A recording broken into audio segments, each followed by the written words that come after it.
विजय थलापति का फैसला सुनकर पूरा तमिलनाडु सदमे में है।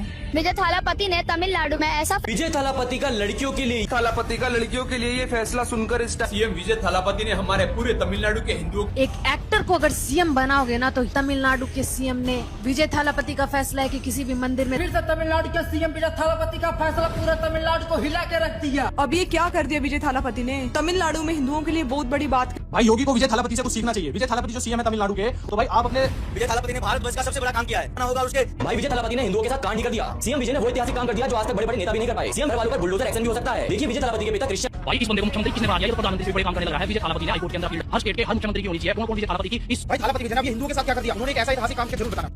सीएम विजय थालापति ने पूरे तमिलनाडु के हिंदुओं के लिए कुछ ऐसा ऐतिहासिक काम कर दिया और उसके पूरे फैमिली को बेघर कर दिया जाएगा। अब विजय थालापति ने हिंदुओं के साथ कांड कर दिया। देखो सीएम विजय ने ऐसा ऐतिहासिक काम। வணக்கம் மக்களே, இன்றைய டிஜிட்டல் உலகத்தில் உண்மை எங்கே இருக்கு பொய் எங்கே இருக்குன்னு கண்டுபிடிக்க முடியாத அளவுக்கு போலி பிரசாரங்கள், ஃபேக் நியூஸ் அண்ட் ப்ராபகேண்டா காட்டுத்தீ போல பரவிக்கிட்டு இருக்கு.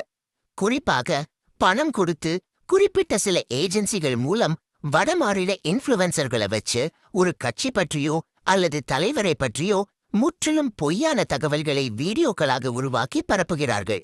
இவர் இதை செய்தார், வரலாற்று முடிவு எடுத்தார் அப்படின்னு இல்லாததையும் பொல்லாததையும் சொல்லி மக்களை ஏமாற்ற பார்க்கிறார்கள். ஜனநாயக துரோகம். பணத்தையும் பொய்யையும் வச்சு மக்களுடைய எண்ணங்களை மாற்ற நினைப்பது மக்களாட்சிக்கு எதிரான மிகப்பெரிய துரோகம். பிரிவினைவாதம். வெறும் லைக்ஸ் மற்றும் வியூஸுக்காகவும் அரசியல் லாபத்திற்காகவும் மத அடிப்படையிலும் போலியான தகவல்கள் அடிப்படையிலும் சமூகத்தில் அமைதியின்மையை உருவாக்க முயல்கிறார்கள். உண்மை மறைக்கப்படுதல். மக்களுக்கான நிஜ பிரச்சனைகளை பேச விடாமல் இது போன்ற போலி செய்திகள் மூலம் மக்களின் கவனத்தை திசை திருப்புகிறார்கள். ஆராய்ந்து பாருங்கள். சோஷியல் மீடியாவில் ஒரு வீடியோ வருகிறது என்பதற்காகவே அதை அப்படியே உண்மை என்று நம்பிவிடாதீர்கள். செய்தி ஆதாரங்களை சரிபாருங்கள்.